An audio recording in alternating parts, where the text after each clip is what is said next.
Hello guys, welcome back to my YouTube channel Standout Classes. So today I'm going to do some numericals for you all. हम लोगों ने price elasticity of demand पूरा chapter complete कर लिया था और हम लोगों ने इस चैप्टर में गाइस दो पढ़े थे बेसिकली दो फॉर्मूलाज पढ़े थे कि जिससे हम इलास्टिसिटी ऑफ डिमांड निकाल सकते हैं। एक था हमारा परसेंटेज मेथड और एक था हमारा प्रोपोर्शनेट मेथड। ठीक है, तो अब एक्चुअली में आपके एग्जाम में आएंगे न्यूमेरिकल्स ही, तो इसलिए मैंने स्पेशली न्यूमेरिकल्स पे इसकी पूरी वीडियो बनाई है और मैंने इस वाली वीडियो में हर एक टाइप के न्यूमेरिकल आपके लिए इंक्लूड करा है। सो आई एम डैम श्योर ये आपके लिए बहुत ज़्यादा हेल्पफुल होगी। तो स्टार्ट करते हैं। मेरा मेन पर्पस है ये न्यूमेरिकल्स आपके साथ डिस्कस करना। फर्स्ट, एक तो आपको टाइप ऑफ क्वेश्चंस पता चल जाए कि क्या क्या डिफरेंट टाइप्स के क्वेश्चन आ सकते हैं। सेकेंडली, आपको ये चीज़ पता चले कि मेरे को किस टाइप में कौन सा मेथड यूज़ करना है। परसेंटेज मेथड मुझे कब यूज़ करना है और प्रोपोर्शनेट मेथड मुझे कब यूज़ करना है। क्या कोई ऐसा क्वेश्चन है जिसको मैं परसेंटेज प्रोपोर्शनेट दोनों तरीके से कर सकती हूँ। ठीक है, तो वो सब आपके सारे डाउट्स क्लियर हो जाएंगे at the end of the video. So let's get started. First question, when price of sugar is 5, जब शुगर का प्राइस कितना था 5 पर केजी था, उसकी डिमांड कितनी थी 50 kg थी। ठीक है, व्हेन प्राइस राइजेस बाय, मैंने आपको लास्ट वीडियो में भी ये चीज बताई थी कि आपको स्पेसिफिकली बाय और टू वर्ड का ध्यान रखना है। ठीक है, व्हेन प्राइस राइजेस बाय 5 पर kg, जब प्राइस 5 से बढ़ गया, इट डिमांड्स फॉल्स बाय 10 पर kg। ठीक है, अब मैं आपको एक ट्रिक बताती हूँ उन क्वेश्चंस को करने की, जिसकी वजह से आप बहुत इजीली सारे क्वेश्चंस कर सकते हो। सबसे पहली चीज तो जो आपको दे रखी है ना वो लिखो आप। ठीक है, एंड इसके अंदर हमेशा आपकी वाली टेबल, ऐसे टेबल्स आपके बनने चाहिए क्योंकि प्राइस और क्वांटिटी हमको अल्टीमेटली चाहिए और कुछ ना कुछ हमें क्वेश्चन में दे रखा होगा। तो सबसे पहले अगर जिस बच्चे ने ये टेबल बनाना सीख लिया ना, समझो चैप्टर डन, सब कुछ डन, बहुत आसानी से कर पाओगे। ठीक है, अब देखो प्राइस ऑफ द शुगर 5 पर केजी, मतलब जब मेरा प्राइस 5 था तो तब मेरी क्वांटिटी कितनी डिमांड कर रहे थे हम 50। क्लियर। अब जब प्राइस राइज हुआ, बढ़ गया बाय 5, पहले प्राइस कितना था 5, अब 5 से बढ़ गया तो इसका मतलब हम इसमें 5 ऐड करेंगे तो अब कितना हो गया प्राइस 10। अगर ये यहाँ पे लिखा होता व्हेन प्राइस राइजेस टू 5 तो नहीं होता, मे बी यहाँ पे लिखा होता 2 10, तो जब 2 के बाद जो लिखा होता है हम उसको एज इट इज लिख देते हैं। ठीक है, बट जब लिखा बाय 5 मतलब इतने से बड़ा, तो हमेशा हम क्या करेंगे, ऐड करेंगे पिछले वाले में। क्लियर। तो बाय 5 से वो बढ़ गया तो 5 में 5 ऐड करके 10 हो गया और क्वांटिटी फॉल बाय 10। अगेन मेरी क्वांटिटी कितनी थी 50, 10 से गिर गई मतलब माइनस कर देंगे इसमें 10, तो क्या आ जाएगी आपकी क्वांटिटी 40। इस डेटा से आपका ये जो पूरा टेबल है तैयार हो गया। अब हमें क्या निकालना है, इलास्टिसिटी ऑफ डिमांड। अब क्वेश्चन ये आता है कि हम कौन सा मेथड यूज करें, परसेंटेज मेथड यूज करें या फिर प्रोपोर्शनेट मेथड यूज करें। मैंने आपको क्या बोला था, मोस्ट ऑफ द क्वेश्चंस में आप लोग प्रोपोर्शनेट मेथड यूज करोगे, पर ये वाला क्वेश्चन मैं आपको दोनों मेथड से करके दिखाऊंगी अभी। ठीक है, सबसे पहले मैंने प्रोपोर्शनेट वाला यहाँ पे सॉल्व कर रखा है। प्रोपोर्शनेट का फॉर्मूला क्या होता है, change in quantity upon change in price into price upon quantity. ये चेंज होता है, ये ओरिजिनल प्राइस दैट इज 5 और ये ओरिजिनल क्वांटिटी दैट इज 50।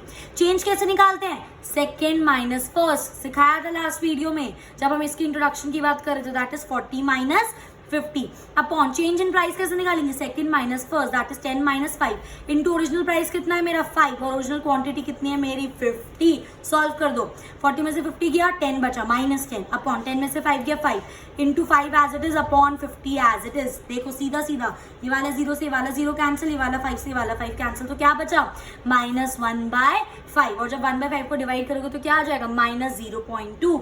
एक बहुत जरूरी चीज। ठीक है, अब जब यूजुअली बच्चे क्या सोचते हैं कि अगर ये -0.2 है हमारा, ठीक है, तो ये जो हमारी इलास्टिसिटी है वो लेस देन 1 है। ये तो बिल्कुल सही बात है, ये जो मेरी इलास्टिसिटी है या तो इक्वल टू 1 होगी या ग्रेटर देन 1 होगी या फिर लेस देन 1 होगी। ठीक है, बट आपको जब ये आप डिसाइड करोगे ना equal to 1, greater than 1, less than 1, तब आप लोगों को इस माइनस साइन को कंसिडर नहीं करना। लास्ट वीडियो में बताया था, ये माइनस साइन सिर्फ हमें ये बता रहा है that there is a inverse relationship between price and quantity demanded.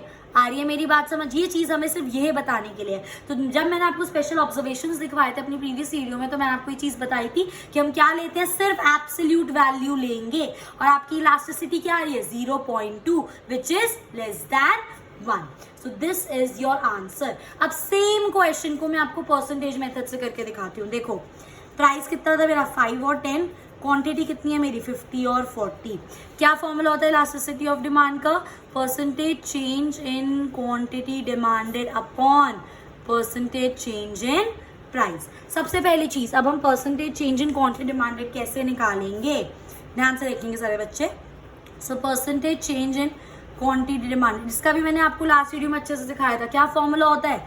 Change upon original into 100. Change मतलब second minus first, 40 minus 50 upon original मतलब जितना पहले था 50 इंटू 100. तो 40 में से 50 गया -10 upon 50 into 100.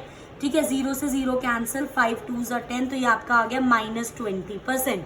I hope guys ये चीज आपको क्लियर है. ठीक है, इसके बाद आता है हमें क्या निकालना है? Percentage change in price. So percentage change in price हमारा क्या होगा? Again change upon original into 100. Change कितना हो रहा है आपका? 10 माइनस 5 अपॉन ओरिजिनल कितना था? 5 into 100.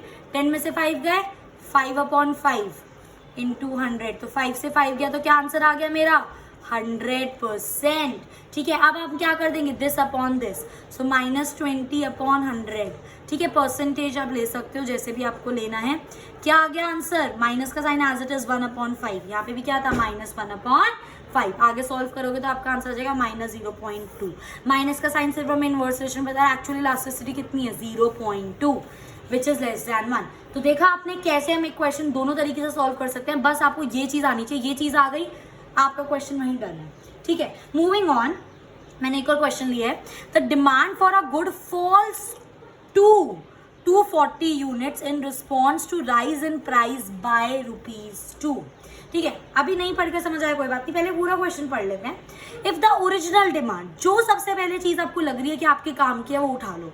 So if original demand was 300, मुझे पता चल गया मेरी ओरिजिनल डिमांड कितनी थी? 300. मैंने लिख दी. Units at price of ₹20. कहने का मतलब ये मेरी ओरिजिनल डिमांड 300 थी जब मेरा प्राइस कितना था? 20. इसका मतलब डिमांड 300 है जब प्राइस कितना है? 20. तो इस वाली लाइन से आपको ओरिजिनल डिमांड और ओरिजिनल प्राइस मिल गया. अब ऊपर वाली लाइन पे आ जाओ. Demand for a good falls to, अब जो डिमांड 300 थी वो 2 लिखा है, 240 हो गई. इसका मतलब 240 एज इट इज उठाएंगे तो डिमांड तो 240 हो गई. And in response to rise in price by 2, जो आपका प्राइस है वो बढ़ रहा है 2 से. दैट मीन्स 20 था, 2 से बढ़ गया तो +2 कर देंगे तो 22. बन गई ना टेबल. अब ये टेबल बन गई. सिंपल फॉर्मूला है अपना. Change in quantity upon change in price into P by Q. Change in quantity second minus first, तो 240 minus 300 upon change in price 22 minus 20 into original price upon original quantity. आई मेरी बात समझ? 240 में से 300 गए, -60 अपॉन 22 में से 20 गया, 2 into this as it is. ठीक है, अब देखो 0 से 0 कैंसिल, 0 से 0 कैंसिल, 2 से 2 कैंसिल, 3 2 सब कुछ कट गया, सिर्फ -2 बचा. अब एक बहुत यही वाला कॉन्सेप्ट फिर से यहाँ पे बताने वाली, बहुत ध्यान से सुनना. यूजुअली अगर मैं किसी बच्चे से पूछूं कि -2 आपकी इलास्टिसिटी आई है तो ये क्या है? इक्वल टू 1 है, ग्रेटर देन 1 है, लेस देन 1 है. वो बोलेगा कि मैम ये आपका लेस देन 1 है क्योंकि ये -2 है. नंबर लाइन पे 0 ये होता है, -1 ये होता है, -2 1 2. तो -2 आपका 1 से छोटा है. पर मैं बोलूंगी नहीं, आपका आंसर गलत है. अभी मैंने ये चीज बताई, जब -2 हमारा आंसर है, माइनस को हम नहीं देखेंगे, हम सिर्फ किसको देखेंगे? 2 को. तो 2 हमारा 1 से बड़ा है छोटा है? बड़ा है. That's why elasticity greater than 1 है, क्योंकि माइनस का यहाँ पर मतलब है सिर्फ और सिर्फ there is a inverse relationship between price and quantity demanded. I hope guys ये चीज आपको समझ आ गई है. Moving on to our next question, that is question 3. ठीक है, डिफरेंट टाइप का क्वेश्चन लिया मैंने आपके लिए. So when price elasticity of demand for a product is unity. अब इस क्वेश्चन में हमें प्राइस इलास्टिसिटी ऑफ डिमांड दे रखी है, दैट इज यूनिटी. यूनिटी मतलब यूनिट इलास्टिक, और ये चीज मैंने आपके साथ अपनी प्रीवियस वीडियो में डिस्कस करी है. तो अगर यूनिटी मतलब your elasticity of demand is equal to 1, तो जो गिवन है पहले वो लिख लो. Elasticity of demand is equal to 1. Now a household by 25 units, उसने खरीदे 5 पर यूनिट पे. तो क्वांटिटी 25 खरीदी 5 पर प्राइस पर, 5 पर यूनिट पे. If the price of the product rises by 1 से बढ़ गया प्राइस, तो मतलब पहले 5 था, 1 से बढ़ गया तो 6 हो जाएगा। How much quantity of the product will, अब ये हमसे बोल रहा है कि जब आपका प्राइस बढ़ गया, जब आपका प्राइस बढ़ गया तो अब आप कितनी क्वांटिटी खरीदोगे, ये आपको निकालना है। ठीक है, क्वेश्चन समझ आ गया, जो गिवन था वो सब हमने डेटा लिख लिया। अब ध्यान से मेरी बात समझना, ठीक है। फॉर्मूला क्या होता है हमारा निकालने का, delta Q upon delta P into P by Q. क्योंकि अब मुझे इसकी वैल्यू नहीं पता तो मुझे डेल्टा क्यू की वैल्यू नहीं पता, डेल्टा क्यू मतलब चेंज, उसकी वैल्यू मुझको नहीं पता, तो delta Q as it is. ठीक है, पी की वैल्यू पता है, डेल्टा पी की that is 6 - 5 into original P भी पता है, इंटू ओरिजिनल क्यू भी पता है। क्लियर, सॉल्व करो और इज इक्वल टू 1 पुट करेंगे क्योंकि हमें क्वेश्चन में दे रखा है elasticity of demand is equals to 1। Obviously बात है, अगर एक चीज निकालनी है तो ये वाली दे ही रखी होगी। ठीक है, अब मैंने इसको थोड़ा सॉल्व करा तो क्या आ गया मेरा, देखो ना, डेल्टा क्यू अपॉन 1 इंटू 5/25 है ना, 6 - 5 और ये 5 1 5, 5 5 25, तो क्या हो गया ये डेल्टा क्यू अपॉन 5, वही चीज मैंने यहाँ पे लिखी है। अब ये यहाँ पे डिवाइडेड आ जाके क्या हो जाएगा, मल्टीप्लाई, तो मेरा जो डेल्टा क्यू है वो 5 आ रहा है। अब मैं एक बहुत जरूरी बात बोलने जा रही हूँ, इस चीज को बहुत ज्यादा प्यार से समझना, आपका डेल्टा क्यू 5 है। डेल्टा क्यू का मतलब क्या होता है, आपका चेंज इन क्वांटिटी 5 आया है। चेंज इन क्वांटिटी कितना है, 5। और इसका मतलब अगर आपका 25 था तो आपकी 5 से क्वांटिटी बदली है, या तो वो 5 से बड़ी है या तो वो 5 से कम हुई है। ठीक है, इतना समझ आ गया। अब हमें पता कैसे चलेगा बड़ी है या कम हुई है, प्राइस से। सीधा सीधा देखो ना, प्राइस बढ़ रहा है तो जब प्राइस बढ़ेगा तो डिमांड क्या होगी, कम। तो इससे मुझे पता चल गया कि मेरी जब डेल्टा क्यू 5 है तो मेरी क्वांटिटी 5 से कम हुई है। समझ रहे हो, देखो अब as change in quantity is 5, क्योंकि प्राइस बढ़ रहा है तो डिमांड क्या होगी, कम। तो आपकी न्यू क्वांटिटी कितनी हो जाएगी, 25 - 5 विच इज 20 यूनिट्स। आई मेरी बात समझ, इसलिए मैंने स्पेसिफिकली आपके लिए टॉपिक ये वाला क्वेश्चन पिकअप करा था। ठीक है, नेक्स्ट क्वेश्चन आता है आपका, when the price of a commodity falls by 2 per unit, जब प्राइस 2 से गिर रहा है, इट्स क्वांटिटी डिमांडेड इंक्रीज हो रही है बाय 10 यूनिट। ठीक है, ये चीज बात की है। उससे पहले if price elasticity of demand is -1, मतलब इलास्टिसिटी ऑफ डिमांड हमको दे रखी है -1 गिवन है। Calculate the quantity demanded at the price, हमें क्वांटिटी डिमांडेड निकालनी है बिफोर चेंज विच वॉज ₹10। ध्यान से पढ़ो, ध्यान से, क्या लिखा है, हमें वो क्वांटिटी डिमांडेड निकालनी है चेंज से पहले। चेंज तो 10 से हो रही है, वो हमें पता है क्वेश्चन में। अब पहले कितनी थी वो चीज हमको निकालनी है, और ओरिजिनल प्राइस आपको चेंज से पहले कितना दे रखा है, 10। देख लो ना, at price before change, price before change कितना था, 10, तो ओरिजिनल प्राइस 10 था। उसके बाद क्या हुआ, फॉल हो गया बाय 2, है ना, ये आपको चेंज दे रखा है, 2 आपका चेंज है, डेल्टा पी आपका 2 दे रखा है आपको यहाँ पर। समझ रहे हो मेरी बात, ठीक है, -2 क्योंकि फॉल हो रहा है, इस चीज में मत जाओ, बस ये देखो ओरिजिनल प्राइस दे रखा है और बाय 2 से फॉल हो गया, that means 10 - 2 that will give you 8। अब जब 10 प्राइस था तो ये तो मुझे निकालना है, x मुझे क्वांटिटी निकालनी है ना, जब ओरिजिनल प्राइस 10 था तो क्वांटिटी कितनी है ये मुझे निकालना है, और मुझे चेंज इन क्वांटिटी दे रखा था, इंक्रीज हो गई मेरी 10 यूनिट से बाय। इसका मतलब अगर मेरी पहले वाली x से दूसरी कितनी हो जाएगी, x + 10। आई होप ये हमारी टेबल बन गई, क्लियर। ठीक है, तो इससे हमें क्या पता चला, देखो ये हमारी टेबल बन गई, इससे मुझे पता चला जो मेरी डेल्टा क्यू है वो 10 है, क्योंकि चेंज दे रखा है आपको। समझ रहे हो, हमें चेंज दे रखा है। एक चीज, एक कॉन्सेप्ट और समझो आज छोटा सा, जब भी आपको बाय का मतलब चेंज दे रखा हो, जब आपका चेंज आपको इंक्रीज में दे रखा हो तो आप पॉजिटिव वैल्यू लोगे, और जब आपको चेंज आपका डिक्रीज में दे रखा हो तो आप नेगेटिव वैल्यू लोगे। और यहाँ पे आपको दे रखा है it's quantity demanded increases by का मतलब चेंज इन क्वांटिटी दे रखा है। ठीक है, 10 यूनिट से इंक्रीज हो रही है, that means change in quantity कितना है, 10। क्योंकि इंक्रीज हो रही है इसलिए मैंने उसको क्या लिया, पॉजिटिव। आई मेरी बात समझ, ठीक है। अब चेंज इन क्वांटिटी दे रखा है, क्यू आपको निकालना है। कितना सिंपल क्वेश्चन है, देखो इलास्टिसिटी इज इक्वल टू ये फॉर्मूला है, ठीक है, इलास्टिसिटी की वैल्यू -1, चेंज इन क्वांटिटी हमको दे रखा है that is 10, change in quantity हमको दे रखा है दैट इज 10, ठीक है, अपॉन चेंज इन प्राइस निकाल लेंगे 8 - 10, 8 - 10 कितना हो जाएगा, -2 लिख दिया, इनटू ओरिजिनल प्राइस कितना है 10, और ओरिजिनल क्यू मतलब x, क्यू एक्स कुछ भी बोल लो वो तो हमको निकालना है, कितना सिंपल क्वेश्चन है, आप जरा सॉल्व कर दो। -1 एज इट इज, 10 इंटू 10 कितना हो गया 100 अपॉन -2 इंटू क्यू -2q, ये यहाँ पे जाके क्रॉस मल्टीप्लाई हो जाएगा। तो ध्यान से देखो -1 इंटू -2q कितना हो जाएगा, ये यहाँ पर देख लो -1 इंटू -2q कितना हो गया, माइनस माइनस प्लस 2q, तो 2q इज इक्वल्स टू 100 और q की वैल्यू क्या आ गई 100 अपॉन 2 मतलब 50। आपकी ओरिजिनल क्वांटिटी कितनी आ गई 50। और अगर आप चाहो तो आप चेंज इन क्वांटिटी भी निकाल सकते हो, that is 50 plus 10 is equals to 60। I hope guys ये चीज आपको क्लियर है। Moving on, next type of question है, when price of a good falls from 5 to 3, पहले प्राइस कितना था 5 और फॉल होके कितना हो गया 3, इट्स डिमांड राइजेस बाय 40%। बहुत प्यार से आराम से समझना, क्या दे रखा है, उसकी डिमांड जो है वो राइज हो रही है 40% से।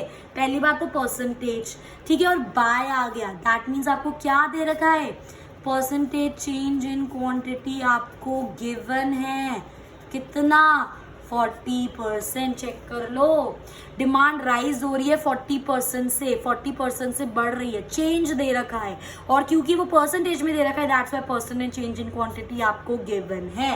अब आपको क्या निकालना है, प्राइस इलास्टिसिटी ऑफ डिमांड। अब एक बात खुद कॉमन सेंस लगाओ, खुद देखो ये वाले जो क्वेश्चंस थे आप प्रोपोर्शनल मेथड और परसेंटेज मेथड दोनों से कर सकते थे, कोई दिक्कत नहीं है, ठीक है। इस क्वेश्चन में आपको ऑलरेडी एक चीज दे रखी है, हमको एक फॉर्मूला पता है इलास्टिसिटी ऑफ डिमांड का, that is percentage change in quantity demanded upon percentage change in price.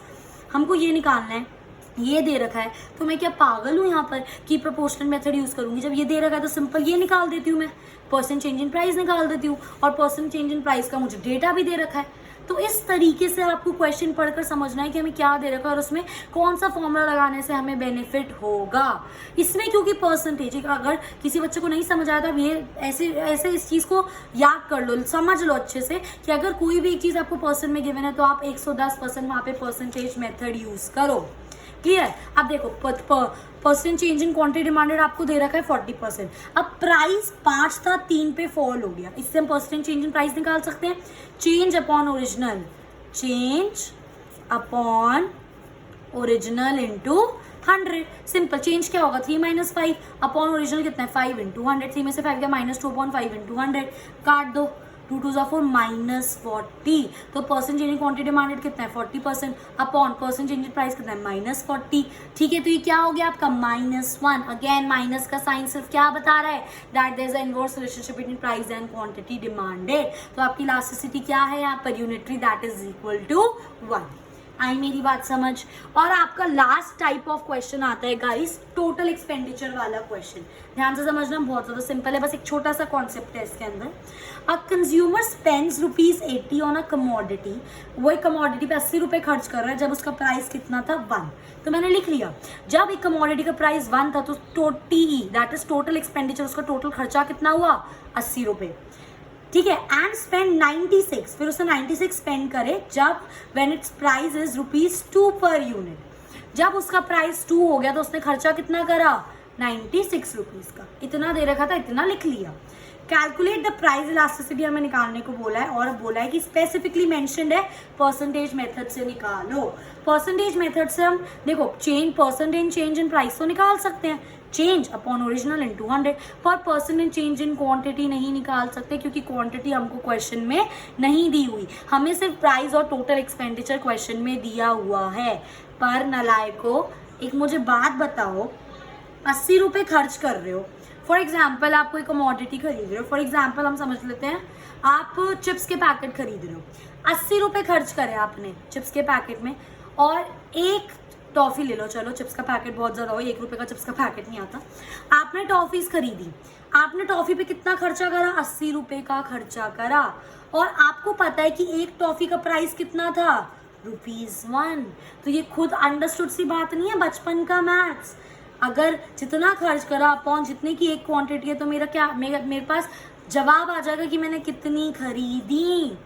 अच्छा, इस वाले को समझो, 96 रुपीज खर्च करे, एक कमोडिटी कितनी की थी 2 रुपए की, तो कितना खरीदी मतलब 48। तो क्या आ गई, ये क्वांटिटी तो आ गई, कहने का मतलब ये है कि अगर आपको क्वांटिटी निकालनी है तो आप क्या करो, टोटल एक्सपेंडिचर को डिवाइड कर दो प्राइस से, तो आपकी क्या आ जाएगी, क्वांटिटी। बस एक यही फॉर्मूला था, ठीक है। अगर आपको क्वांटिटी क्वेश्चन में नहीं दे रखी, टी और पी दे रखा है, तो टी अपॉन पी कर दो तो क्या आ जाएगा, क्वांटिटी। अब क्वांटिटी भी आ गई 80 अपॉन 180, 96 अपॉन 248, क्वांटिटी भी आ गई, प्राइस भी आ गई, सिंपल फॉर्मूला।